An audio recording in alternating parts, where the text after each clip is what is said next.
పార్టీలకు ప్రాంతాలకు అతీతంగా నగర సమగ్ర అభివృద్ధికి అధికారులు ప్రజాప్రతినిధులు కృషి చేస్తున్నారని నగర మేయర్ కావటి శివనాగ మనోహర్ నాయుడు అన్నారు. మణిపురం వంతెన నుండి జాతీయ రహదారిపై జంక్షన్ వరకు 3.5 కిలోమీటర్ల బీటీ రోడ్ నిర్మాణానికి 3 కోట్ల రూపాయల అంచనా వ్యయంతో చేపట్టనున్న పనులకు వారు శంకుస్థాపన చేశారు. మంగళదాస్ నగర్ వద్ద కమిషనర్ కీర్తి చేకూరి ఎమ్మెల్యే మహ్మద్ ముస్తఫాలతో కలిసి మేయర్ రోడ్ నిర్మాణ పనులకు శంకుస్థాపన చేశారు. బీటీ రోడ్ను 15 రోజుల గడువులోగా పూర్తి చేసేలా చర్యలు చేపట్టినట్లు తెలిపారు. నగరంలోని 57వ డివిజన్లో ఒక్కో డివిజన్కు 12 కోట్లకు పైగా విలువైన అభివృద్ది పనులు చేపట్టామన్నారు. రానున్న కాలంలో నగరాన్ని మరింతగా అభివృద్ది పదంలో నిలిచేలా కృషి చేస్తామని తెలిపారు.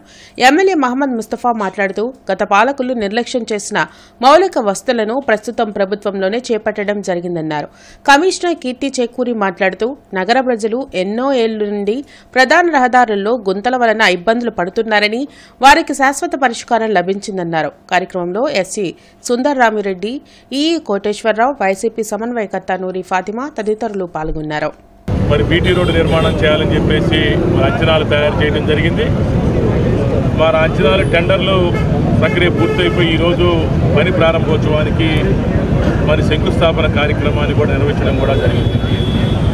మా ముఖ్యమంత్రి జగన్మోహన్ రెడ్డి గారి యొక్క నేతృత్వంలో, అదేవిధంగా మా శాసనసభ్యులు ముస్తఫా గారి యొక్క నాయకత్వంలో, అదేవిధంగా కమిషనర్ గారు, మేమందరం కూడా గుంటూరు నగరాన్ని అభివృద్ధి పదవులో ముందుకు తీసుకెళ్తున్నామని చెప్పేసి కూడా మేము చాలా గర్వంగా మేము చెప్తా ఉన్నాం.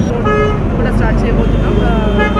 అలాగే సిటీ మొత్తం చూసుకున్నా సరే 12 కోట్లు శాంక్షన్ అయింది. అందులో మన మేజర్ ఆర్ఎన్బి రోడ్స్ అన్నీ కూడా టేకప్ చేయబోతున్నాం. నగరపాలక సంస్థ కింద వచ్చిన ఫండ్స్ నుంచి అందులో ఈ రోడ్స్ అన్నీ కూడా క్వాలిటీగా రోడ్స్ అన్ని టేకప్ చేసి ప్రజలకు ఎటువంటి ఇబ్బందులు లేకుండా, ఎక్కడ కూడా ఎటువంటి సమస్యలు లేకుండా త్వరగా ఈ వర్క్స్ కంప్లీట్ చేస్తామని చెప్తున్నాము.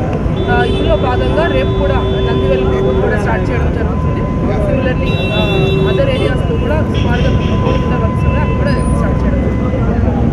ఇంకా చిన్న పనులున్నా కూడా వెంటనే మేయర్ గారు, కమిషనర్ గారు, మరి కార్పొరేటర్ అందరూ కూడా కలిసికట్టుగా పనిచేసి ఈ జిల్లాలో కాదు రాష్ట్రంలోనే నెంబర్ 1గా మనం చేయాలనేది ఇద్దాలని చెప్పేసి ఆశయం. ఆ ఆశయంతోనే ఈ గుంటూరు నగరానికి మన ఒక భారతదేశంలోనే మంచి రికార్డుగా మనం అందరినీ పిలిపించి సన్మానించడం జరిగింది. కాబట్టి ప్రజలు స్పందించాలి, ప్రజలందరూ కలిసిమెలిసి ఈ నగరాన్ని బాగు చేసే ప్రయత్నం చేయాలని కోరుకుంటూ ప్రధానమైన రహదారులన్నీ కంప్లీట్ చేసి చూపిస్తాము. 2.5 సంవత్సరాలు మనం కరోనాలో ఇబ్బంది పడ్డాం. దాని తర్వాత వచ్చిన తర్వాత ప్రతి ఒక్కరు డెవలప్మెంట్ చేసుకుంటూ వచ్చాము. మేజర్గా గుంటూరులో ఉన్నవి ఏంటంటే టైలెంట్ పాయింట్స్ వరకు వాటర్ రాకపోవడం, అవి కూడా ప్రతి ఒక్కరికి చేరే విధంగా వాటర్ సప్లై అనేది ఉంటుంది. రానున్న రోజుల్లో ప్రతి ఒక్కళ్ళు కూడా గుర్తుపెట్టుకోండి, సంక్షేమం అభివృద్ధి ఎవరి వల్ల జరుగుతుంది అనేది ఒక ఆలోచన చేస్తే జగన్మోహన్ రెడ్డి గారు ఒక్కళ్ళే గుర్తొస్తారు.